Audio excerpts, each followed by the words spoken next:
विभागातील रस्त्यावर सुद्धा पाहिलं आहे आणि महाराष्ट्रातल्या विधानसभेच्या सभागृहात सुद्धा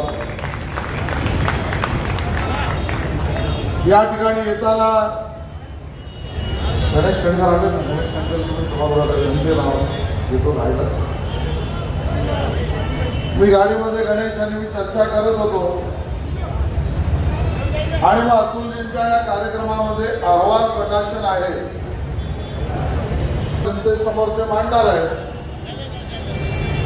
आणि मग अतुलजींबद्दल काय बोलावं